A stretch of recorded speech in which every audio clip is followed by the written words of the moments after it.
Yo, Internet, welcome to another episode of the Geek Complain Train. I am your host, Papa J, coming in telling everybody about some very interesting gaming news because today is pretty much the 23rd of December. But regardless of all that shit, let's talk about what in the fuck is going on. And yes, I do have some old news stories here, but a lot of them, they are pretty interesting to me. And I do want to talk about them. So let's jump right into this thing.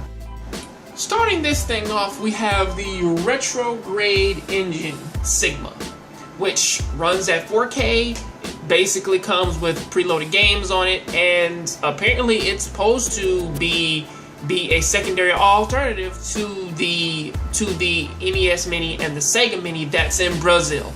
And from what I'm looking at, this thing is a fucking emulator box. It can run any fucking controller that has a USB port on it.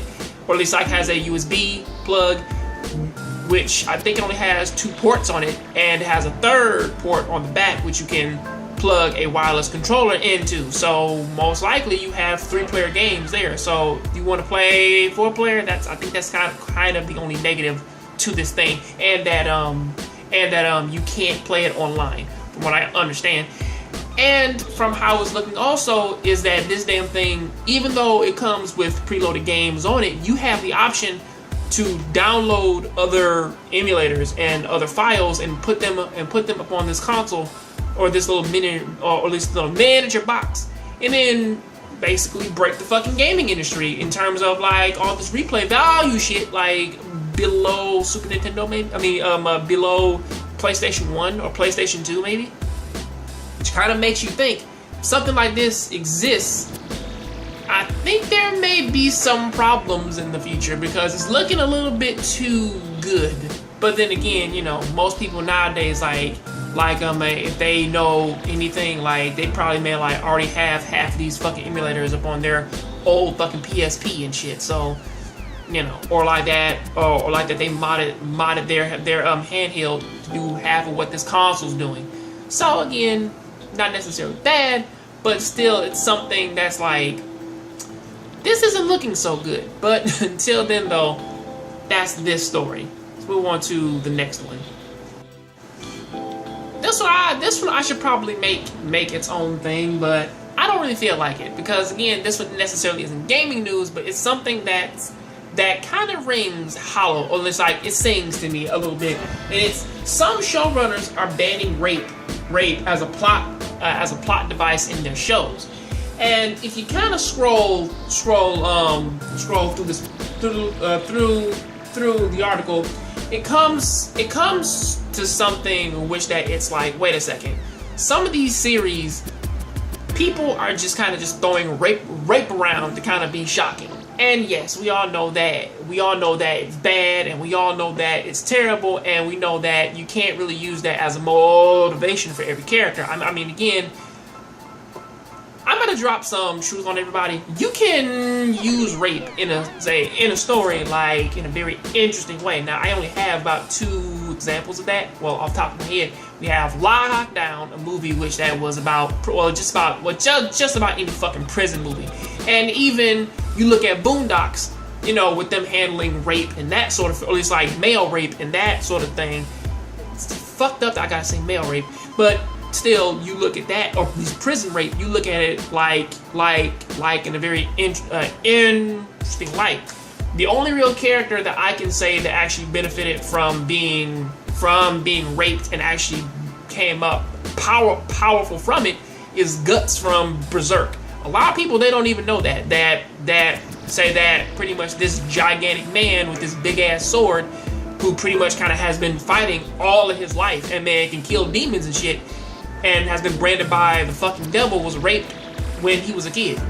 And because of that, he fucking killed the people who did that shit and came up way more powerful because of it. You know, which is kind of interesting. But also another thing that I kind of want to say about this is that the way how that they talk about this, of saying like, I got 200 scripts and about 30 or 40 of them, 40 of them, they had rape in them just for the sake of having it. Like, why is there so much of it? Like, from what I understand, 30 or 40 from out of 200. That's not even half. You know, I mean, like, it's damn near close to it, but that's not even half, which pretty much means that, like, some people, they're probably just doing it for shock value, because again, that's sort of like how in a lot of horror movies we just have jump scares for no fucking reason. So it's just one of those things in which that I understand where they're coming from, but the biggest thing that I can say here is look up women in refrigerators. You will understand that sometimes people just kind of react to these things. I mean, again, I know that I'm talking about it, but honestly, it shouldn't be something that's bigger than what it actually is.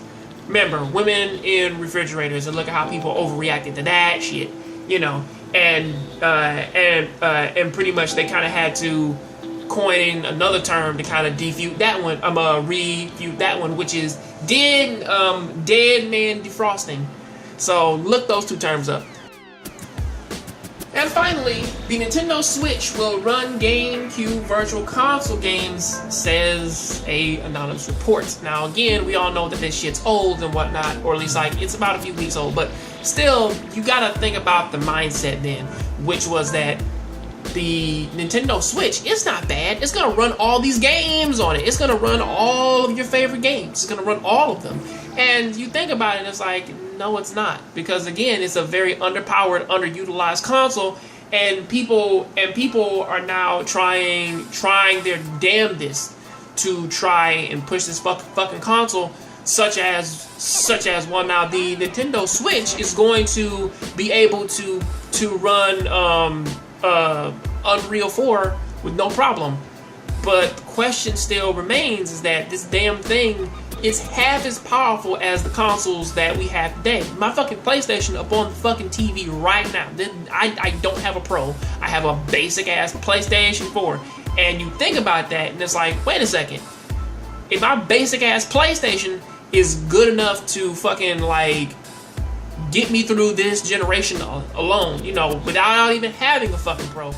Which makes you think that if this console, if it has 4 gigabytes of RAM, it has trouble melee, has an underpowered CPU, has an underpowered fucking like catalog of games, and pretty much the biggest selling point at this moment is supposed to be, well, yeah, it can just play the games that are on the PlayStation Virtual Console. That's not helping it, and it never will. I don't know why they think it would, but from what I understand, this shit is looking dead on arrival. And again, I will say this, I will continue to say this. Nintendo should have just stuck with the fucking Wii U, tried to market the fuck out of it, and let people know specifically what in the fuck the console was, and then just make a whole bunch of games for it.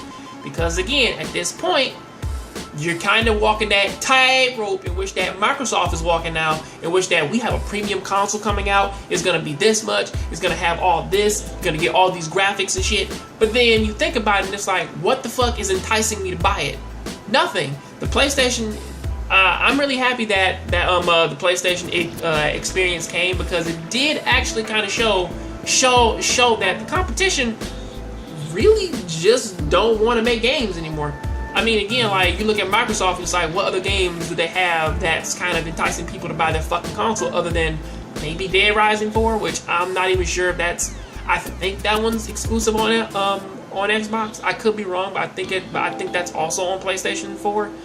But if it is, then you also have Scalebound.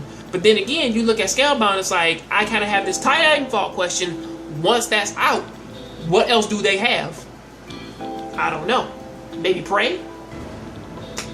Prey could be multi-plat for all we know, so it's very difficult to say. But till then, that is what I gotta say about that. I'll see you on the next Jongravesshow. Keep watching anime, keep playing video games. Thank you for watching. I'm out. Yo, and now welcome to another episode of Recap Corner. What's going on with JoJo's Bizarre Adventure this week? Well, Kira is finally on the ropes, because again, like most villains in the JoJo's Bizarre Adventure series, he's kind of slowly succumbed to his hubris. As of course, like in the last episode, he had them on the fucking ropes. And there's something And there was one piece to his arsenal in which that he used that Josuke kind of slowly forgot about, which did kind of add a little bit to the gloom and doom